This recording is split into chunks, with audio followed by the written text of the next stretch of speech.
Vivian ডিসেনাকে হারিয়ে big বস 18 জিতলেন করণবীর মেহরা। সোনার ট্রফি সহ পেলেন কত টাকা? বিগ বস 18 বিজয়ী হয়েছেন করণবীর মেহরা। রবিবার সঞ্চালক সলমান খান মধ্যরাতে এই নাম ঘোষণা করেন। জয়ী করণবীর বাড়ি নিয়ে যান 50 লক্ষ টাকা।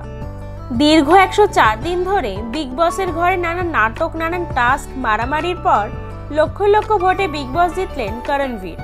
প্রসঙ্গত, বিগ বস 18 গ্র্যান্ড ফিনালেতে দুজন ফাইনালিস্ট ছিলেন, একজন করণবীর, অন্যজন ছিলেন ভিভিয়ান ডিসেনা। রবিবার সঞ্চালক সলমান খান তার সিগনেচার স্টাইলে মঞ্চের মাঝখানে দাঁড়িয়েছিলেন। তার দুপাশে ছিলেন শীর্ষ দুই ফাইনালিস্ট করণবীর মেহরা ও ভিভিয়ান ডিসেনা।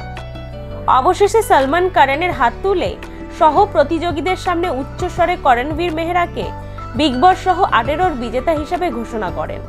বিগ বস 18 বিজয়ীকে দর্শকের ভোটের ভিত্তিতে বেছে নেওয়া হয়। রবিবার বিগ বস 18 বিজয়ী হিসেবে করণবীর পান 50 লক্ষ টাকার নগদ পুরস্কার এবং একটি সোনার ট্রফি। আর এই জয়ের পর জনপ্রিয় রিয়েলিটি শোয়ের সাম্প্রতিককালের বিজেতা হিসেবে মুনাওয়ার ফারুকি, এমসি স্ট্যান ও তেজস্বী প্রকাশের সঙ্গে জুড়ে গেল টিভি তারকা করণবীর মেহরা। বিজয়ী নাম ঘোষণার আগে সলমান খান বিগ বস 18-এর 6 ফাইনালিস্টের পরিবারের প্রতি আবেগন বার্তা দিয়ে গ্র্যান্ড ফিনালের উদ্বোধন করেন। পরে চূড়ান্ত প্রতিযোগী ও অন্যান্য প্রতিযোগিতারা কয়েকটি নৃত্য পরিবেশন করেন। আর এরপর শুরু হয় এলিমিনেশন পর্ব। এই পর্বে প্রথমে বাদ পড়েন ঈশা সিং, ষষ্ঠ স্থানে ছিলেন তিনি। এরপর বাদ পড়েন অভিনেতা চুমদারাং।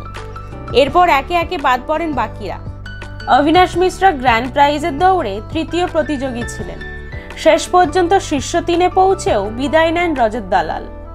প্রসঙ্গত, এদিন বিগ বসের ফাইনালের মঞ্চে নিজেদের আগামী ছবি লাভি আপ্পার প্রচারে এসেছিলেন জুনেদ খান, খুশি কাপুর।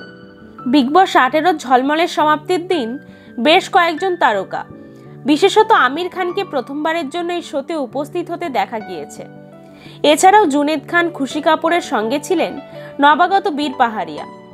বিগ বস 18 এই ফাইনাল পর্ব কালার্স টিভি এবং একই সাথে জিও সিনেমাতে সম্প্রচারিত হয়।